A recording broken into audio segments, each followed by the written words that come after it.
TitleMatchNetwork.com.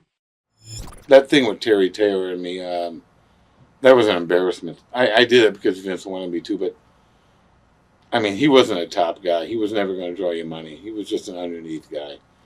So he made him a rooster. So, Brawler, you could have done better with him if he'd been smarter. He was from Brooklyn, but he didn't know how to be a brawler.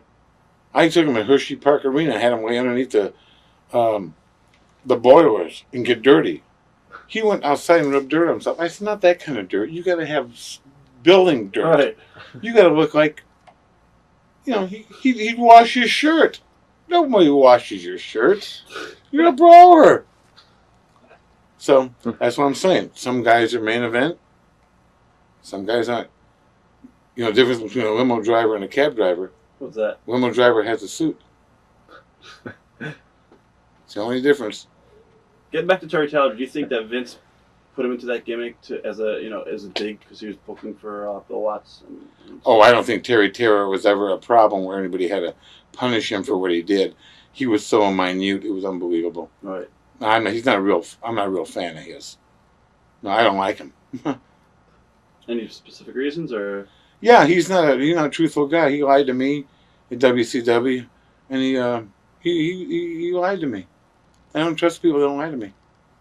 Sorry. Do you want to talk about it, or as far as no, it wasn't even that important. It was just trivial little kid shit. Right. And that's why he's where he's at.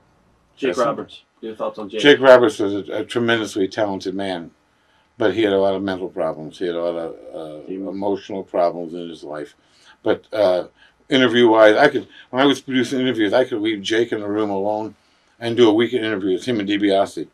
Never have to worry about them. They would get everything on the money. Right. Yeah. Did you see Beyond the Mat? No. The movie? Okay. I was No. going to ask you about that. Okay. I've never read a wrestling book or watched a wrestling movie or anything like that. Because I think everybody's out there to knock us, and I don't need to be made a fool if I can do that myself. You also managed Tully and Arn, Mm-hmm. Brainbusters. What was that like? Arn's a great guy. Tully's just got a personality problem. I like Tully, though.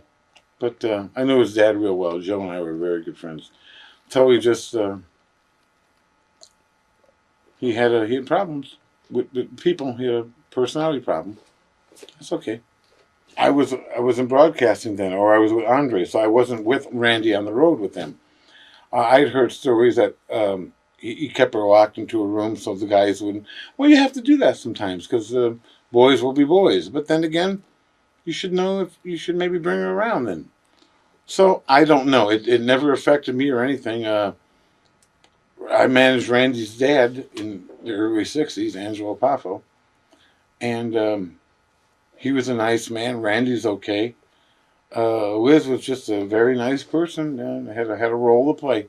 That's all I looked at it as. I never looked at anybody like, this is a macho man. This is a Hulk. This is a rooster. They were people who had a job. That's all. TitleMatchNetwork.com